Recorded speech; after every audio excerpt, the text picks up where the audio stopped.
Department of personal training के data के अनुसार पिछले 8 सालों में लगभग 22 करोड़ 5 लाख लोगों ने गवर्नमेंट जॉब के लिए अप्लाई किया है, जिसमें से केवल 7,22,000 लोगों को ही गवर्नमेंट जॉब मिल पाई है। इसका मतलब सक्सेस रेशियो बहुत कम है, लगभग 1,000 में से 3। इतना कम सक्सेस रेशियो होने के बावजूद भी भारत में यूथ की पहली प्रेफरेंस गवर्नमेंट जॉब ही रहती है।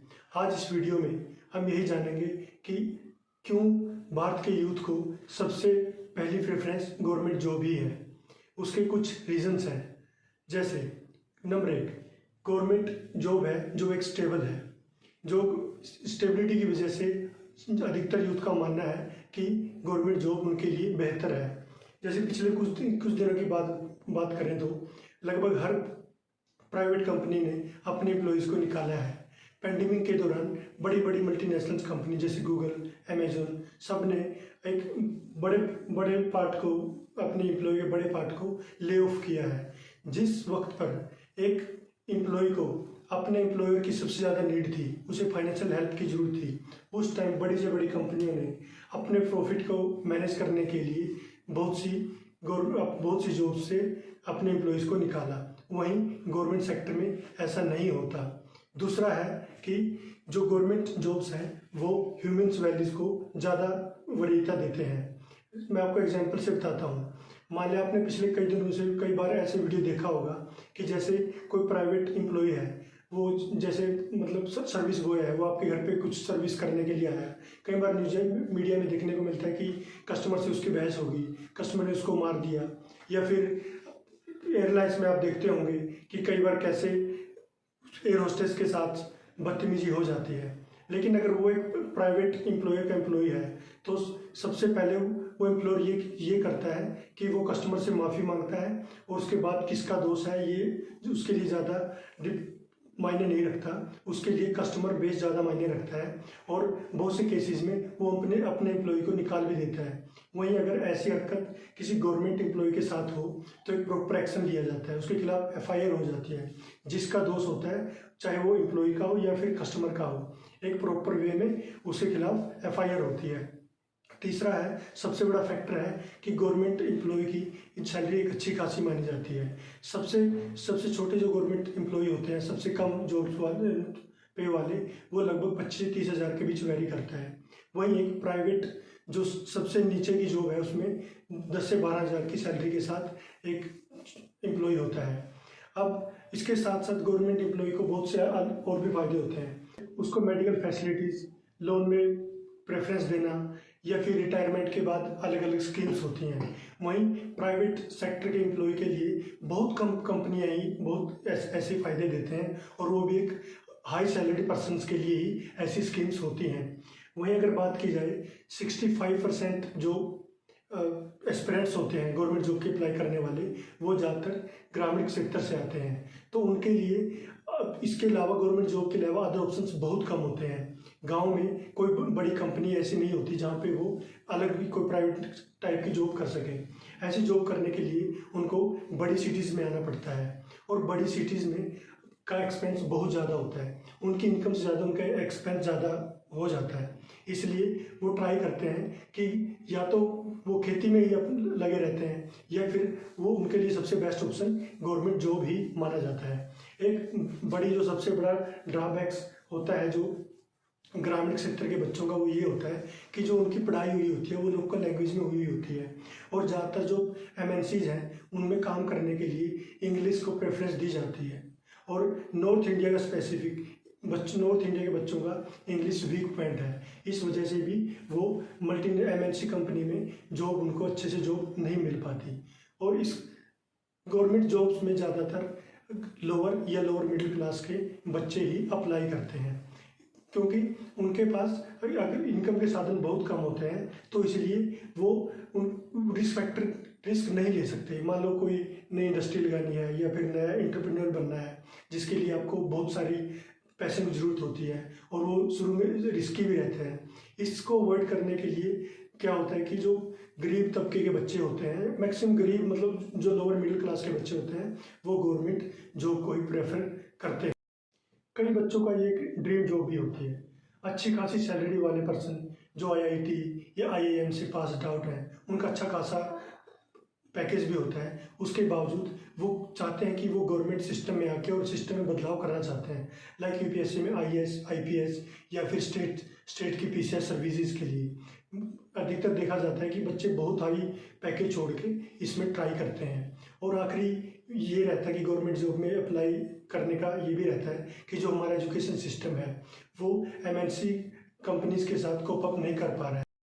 और लास्ट में ये भी होता है कि कई बार स्टूडेंट्स एक आर्ट से या एक सिंपल ग्रेजुएशन से पास आउट होते हैं, वो किसी एक फील्ड में स्पेशलाइजेशन नहीं कर पाते, जिस वजह से उनको कंपनीज में अच्छी जॉब्स नहीं मिलती और इसी वजह से भी वो गवर्नमेंट जॉब के लिए अप्लाई करते हैं। ये वो रीजंस थे जिनकी वजह से कि अब इंडिया में ज़्यादातर गवर्नमेंट जॉब्स के लिए लोगों की प्रेफरेंस रहती है। अब हम देखते हैं कि गवर्नमेंट जॉब लेना इतना चैलेंजिंग होता क्यों जा रहा है। दरअसल ये एक इकोनॉमी की तरह वर्क करता है जो डिमांड और सप्लाई पे डिपेंड करता है। पिछले 20 सालों में देश की आबादी लगभग 1.5 गुना बढ़ी है, वहीं गवर्नमेंट जॉब लगभग 3 लाख कम हुई है, जिस वजह से डिमांड और सप्लाई का इम्बैलेंस होता जा रहा है। हर सीट्स के लिए ज़्यादा एस्पिरेंट्स आ रहे हैं और वो सब एलिजिबल हैं उसको अप्लाई करने के लिए, इसलिए इसमें कंपटीशन बढ़ता जा रहा है। वहीं एक रीज़न है कि बहुत से सेक्टर्स का प्राइवेटाइजेशन हो रहा है, जैसे बैंकिंग, रेलवे, एयरवेज।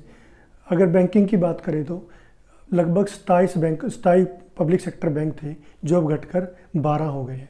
इसका मतलब बाकी जो 15 थे वो प्राइवेट हो गए हैं और जो बचे हैं उनमें वो भी अभी प्रोसेस में, उनको भी प्राइवेट करने की प्रक्रिया अभी गवर्नमेंट के मन में है। ऐसे ही कुछ कॉन्ट्रैक्ट बेस्ड, कुछ एक डिपार्टमेंट को कॉन्ट्रैक्ट बेस्ड पे कर दिए गए हैं, जैसे टीचिंग की और जैसे आर्मी में अग्निवीर का। तो इस वजह से हो क्या रहा है कि जो प्रॉपर गवर्नमेंट सर्विसेज थी उनको भी धीरे धीरे प्राइवेट किया जा रहा है। कुल जो नोटिफाइड वैकेंसी थी उनकी तो वो तो कम हुई है, उनके साथ साथ क्या है कि सेंट्रल गवर्नमेंट में बहुत से पद खाली हैं। एक डाटा के अनुसार आज की डेट में लगभग 10 लाख पद सेंट्रल गवर्नमेंट में खाली पड़े हुए हैं, उनको भी भरने का अभी तक काम नहीं किया जा रहा। पिछले 8 सालों में लगातार अगर देखा जाए तो नंबर ऑफ वैकेंसी कम हो रही है, सिर्फ 2019-20 के साल को छोड़कर, वो otherwise year on year basis लगातार वैकेंसीज, गवर्नमेंट वैकेंसीज डिक्रीज कर रही हैं। नेक्स्ट है डिले इन प्रोसेस। किसी भी वैकेंसी को फुलफिल करने के लिए इंडिया में लगभग 4 से 5 साल लग रहे हैं।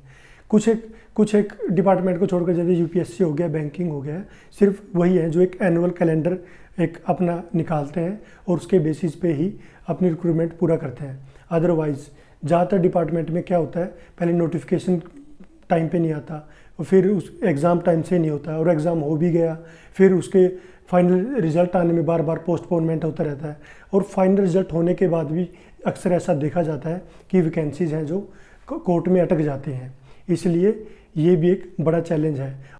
नेक्स्ट है जो frequently changing of pattern of exams.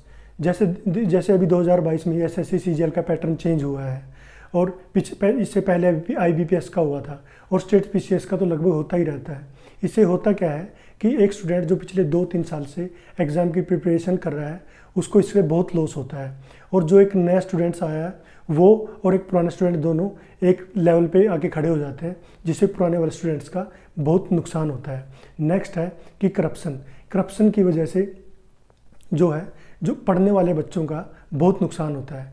अक्सर ऐसा देखा जाता है कि जैसे सीटर्स गैंग हो गई या फिर पर्चा लीक हो गया, जैसे MP का केस आया था व्यापक स्कैम हो गया, ऐसे केसेस की वजह से नंबर ऑफ वैकेंसी ऑलरेडी कम है और वैकेंसी बेची जाती हैं, जिससे जो पढ़ने वाले स्टूडेंट्स हैं उसके लिए एक बहुत बड़ा सेटबैक होता है।